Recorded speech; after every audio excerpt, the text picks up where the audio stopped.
Putting is the only thing in disc golf that you do on every hole. Well, I guess unless you ace, so that's kind of a little bit wrong, but I've become a much better putter over the last year or two, and it's become one of the things that is a strength for me, and that some people have noted and asked questions about in my videos or just playing together. And so I wanted to put together a video of 5 tips that I've learned or realized about putting that are probably not original, but I haven't heard them from anywhere. Most of them for inside the circle, most of them cues, so things that could actually help you today to make more putts while you're out either playing or practicing. But ultimately my hope from this video is that you either start to make most of your putts, or you know why most of your putts are missing. You're not going to know why all of your putts miss. Sometimes things just happen, and you're never going to make all of your putts, but hopefully this video can help you make more of them. To me, a good putt is one that feels confident, hits a lot of the chains, and obviously goes in, but some putts are good putts and they actually don't go in. What I'm always aiming for is, if we're looking at the basket here straight on, I always try to go from the middle and go a little bit up, because my miss tends to be a little bit low. Instead of just kind of hitting the crosshairs in the middle, I go up a little and ever so slightly right. That way, if my putt does come out on a little bit of hyzer, it has a chance to kind of still go in. So if I'm looking at the basket, I'm kind of aiming right there. Of course, this aim point does move with wind, with elevated baskets, but that's my kind of general aim point, and I move from there based off of headwind, tailwind, whether I need to get around something, hyzer and hyzer, but that's kind of always my starting point. Now let's start in the circle and with all putts, and a lot of people say that your putt starts from your legs. I actually recently have found a cue that makes me semi-disagree with that. But real quick, before we get into the 3 main cues and ideas that I have about putting from the legs, it's always talked about that you should putt using your legs, but what does it mean to use your legs? Does it mean to do that when you putt? Does it mean to really push off and up? There's a lot of different components and joints in your legs. What I think about the legs and putting is that you potentiate your legs, you don't push from them. When I'm thinking about my legs, I'm not trying to actively push off my back leg. Wow, look at that. Because sometimes what I found is that helps me get more forward in my putt. This leg just kind of sits there, and so I actually think about, instead of pushing off the back leg or even just trying to push off the front leg, that felt weird. I don't like that at all. I think about the legs as something that you need to potentiate, or you need to prime your legs. That's a better word than potentiate. Yeah, that's what I wrote down too. Your legs are for priming, not for pushing. That's an overarching theme for this video, for these 3 different things that I'm going to talk about with the legs. But the first is a cue that you might have heard me talk about over the course of the last month that has really helped me when I'm feeling tired or realizing I'm missing putts, and that is to sit back in the hips. There's a second part to this that I actually just realized in a video I posted yesterday, but I've been using and it's made a lot of sense to me.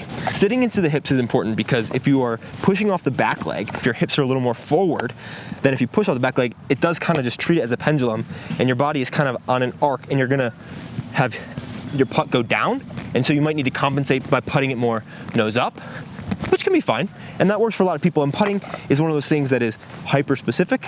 These are just what have worked for me and have made my putt more consistent and more rangy. I feel like I'm able to stand still putt from upwards of 60 plus feet, and I have really small hands and I'm 5'6". I'm not like a big guy who's using these long levers to do that. But if this is locked out, I feel like it just kind of crushes your lower back a little bit, and it puts you in a position that's not crazy athletic.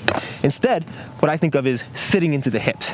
And so getting into a position where if I do push off that back foot, everything is moving more forward. My knee is able to absorb some of that. My hip is able to absorb some of that. And I'm not actively thinking about pushing. I'm just more thinking sit back into the hips, because when I sit into the hips, maybe I can jump more easily compared to if my hips are more forward, where I'm not really going anywhere, versus sitting back into the hips and putting, not only from jump putts or step putts, those are easy examples of the movement that you need, more so every putt. So if I'm a little more forward, I can make that putt, but maybe I actually lift up out of that. I just realized I do, and so I have to put a little more nose down. But if I sit back into the hips, everything comes out a little more level, a little more driven, and I feel more in control. The second part to this sit back into the hips cue is something that I recently realized, which sometimes happens when I get tired. If I'm sitting into the hips, but I'm tired, sometimes my low back will still kind of arch up, and I'll end up putting, and everything will be a little higher, and my upper body will actually be causing the putts to come out high or just out of control. So for me, a cue that's worked instead of sit into the hips is more hips back, because my hips tended to be more forward, so hips back, and then shoulders neutral, which for me means shoulders down if I'm tired. So instead of putting here, set the hips back, shoulders neutral, and now my arm swing is on a plane where the arm kind of controls the height, the angle, the hyzer, versus needing to adjust the nose angle of the disc and have the disc come out early. It comes out at the point in my putt that I want it to. Down, neutral, shoulders. You might see Calvin rolling his shoulders back, but I don't think he's putting from pin back shoulders.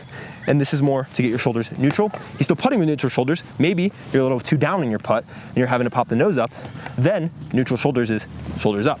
It's all gonna be dependent on you. One other thing that might resonate with you, but I'm not going to say is backed by a bunch of other coaches or people saying this. I'm not even a coach. These are just things that I've found for myself, is that your legs should follow your hand. At least that's what it feels like to me when I'm putting in a way that feels under my control.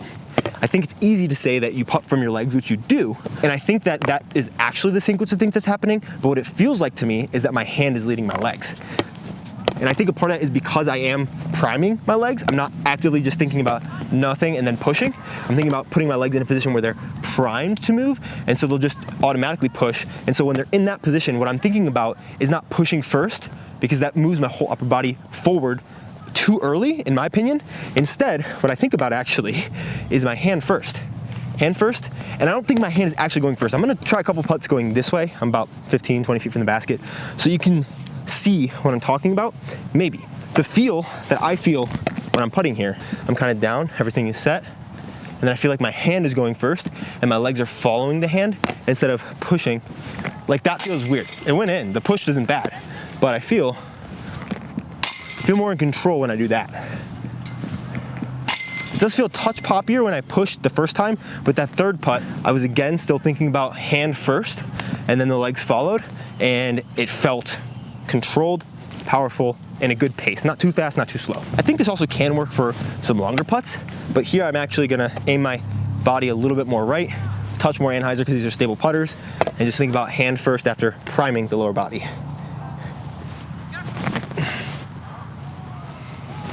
Didn't quite get the distance dialed in, and that'll actually be the fifth tip for these longer putts. But the third thing I think is pretty similar to what we just talked about with hand before the legs, and that is the concept of accelerating from the bottom. Honestly, think about this like a car. If you're at a stoplight and you drive, when you accelerate, you don't just try to floor it and go as fast as you can. We're not normally racing when we're driving. We're never racing when we're driving in traffic. But normally what you're doing is kind of slowly pressing on the gas to get to a consistent and comfortable fast speed, which is a good pace on your putt. I think about accelerating from the bottom. So from the bottom here, I don't necessarily think about just jamming the putt up or going slowly and then flicking the wrist. I think about a slow, consistent acceleration where the end is the pop and almost throwing your hand open, which is related to the next cue. But essentially, from the bottom, accelerate up. My hand goes a little bit before my legs, and I accelerate up. Looks like this.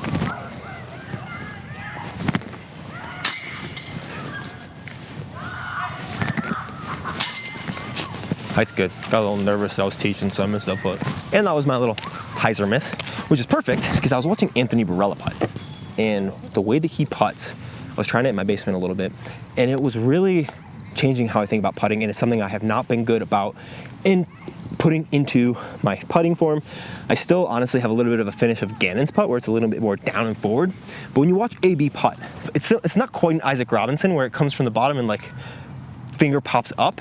Instead, it seems to be almost staying in this position where the elbow out. Elbow out is also a helpful way to do that. If you drop your elbow, it's really easy for you to like have to flick your hand up at it.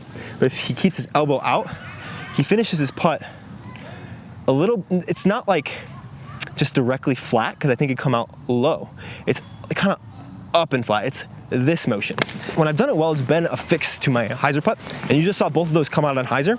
So I'm gonna go to the same distance, about 35 feet, kind of try to put it all together, but the only main focus here, because the priming has become pretty second nature to me, whether you do that with a flat foot, the priming in the back here, or you do that with a little bit of a calf foot, like you're on your toes, I don't think it matters too much. To me, it's just not about pushing, it's just about being in a position that your body is naturally gonna push when you start your motion.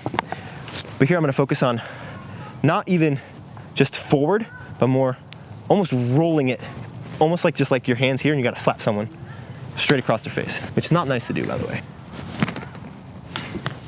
Not quite there. better. Comes out flatter. It did remind me on that putt, I think my thumb was a little forward. Some of the times that my putt's been the flattest, I've used the cue putt thumb up at the end of the putt. And it's very similar to that kind of A-B motion. But maybe because I typically am here when I release my putt, or even here, I think I'm getting to this position, but I'm actually only getting here. If I think thumb up, I think it's easier to know, at least for me, that my thumb is up than it is to know that my hand is 90 degrees to the ground. I think it's probably a proprioception thing, an interoception thing. Like, you know what's going on in your body better to get your thumb up than you do to slap someone across the face, at least hopefully for most of you guys. So I'm gonna try with that cue and see if that helps me get that A-B motion I was wanting. Much better. Yeah, yep. Okay, so for me, that thumb up and like a little forward at the basket, that was the flattest putt yet.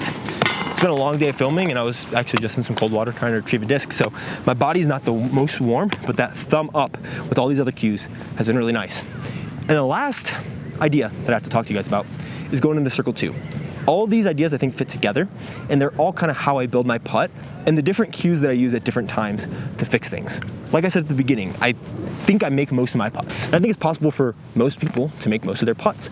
But I think the other important part of that, and why I've gotten better at putting recently, and why I think I'll continue to get better at putting, is that I also know why I miss most of my putts. You can make most of your putts and have no idea why you miss them, and it'll be harder for you to get better than if you miss most of your putts, but know why you miss them. So understanding some of these things and trying them out can be helpful. Of course, practice is very helpful, but my putt, to be honest, has not gotten significantly better by going to a basket and practicing these last couple weeks or months. It has done that before, and so that's definitely a way to do it. But I think there's also a point in actively learning these things, active learning, rather than just kind of passively going to a course and playing. If you're going and playing, that's great. But if you're just going through the motions on the putting green, one, you'll probably get the same results. But two, you could be using that time to make your putt better, which is why when I'm filming videos or when I'm playing casually, I'm always trying to think about my putts. And that's what's, I think, helped me get better faster than I could have.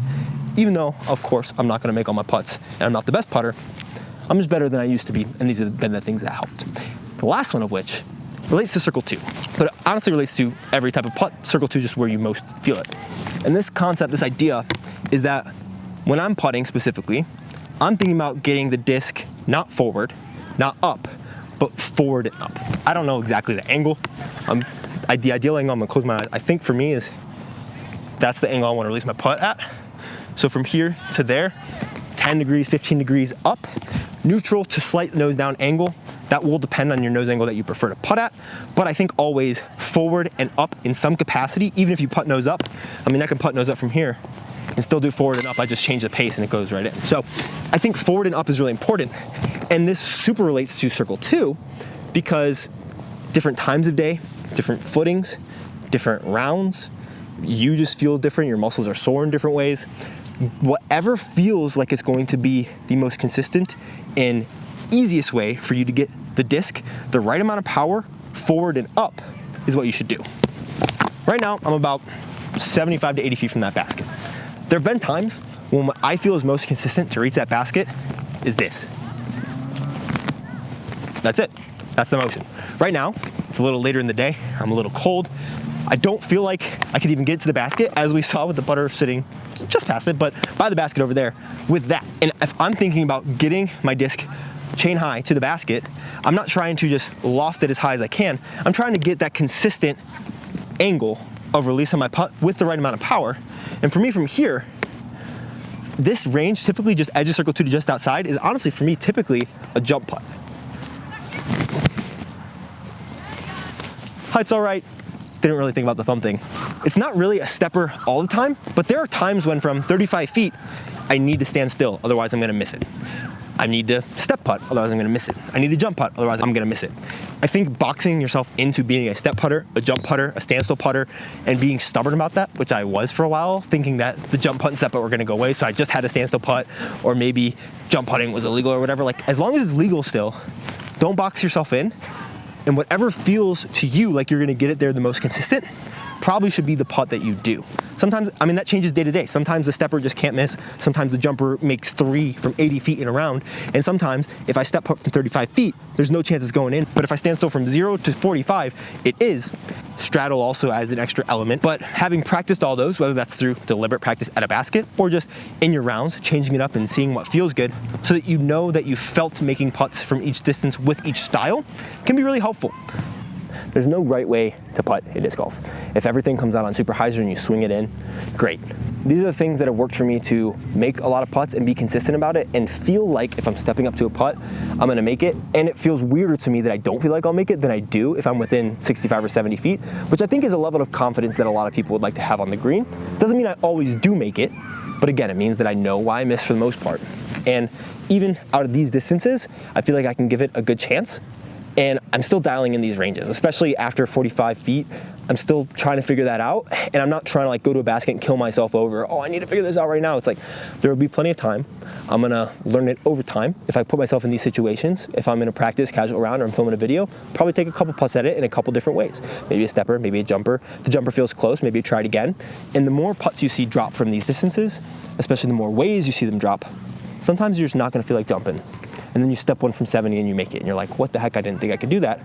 The next time that you're out there, maybe you do feel like you need to jump, and if you step it, it's gonna be 30 feet short. You change all the time, your game changes all the time, and having multiple ways to attack the game of disc golf, especially if you're trying to score well, can be really helpful. So I'm gonna drain this one. And if I do, you have to subscribe. And if I don't, then I'm gonna keep putting from 80 feet until I make one of these to end the video. Thanks for watching. Hopefully this helped. I'm planning on making some more form stuff, especially as the off season comes.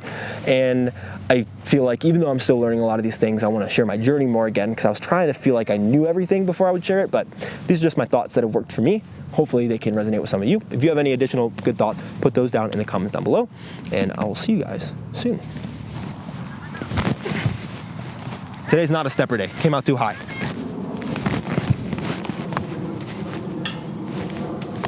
Finding it. Thumb thing, thumb thing, thumb thing.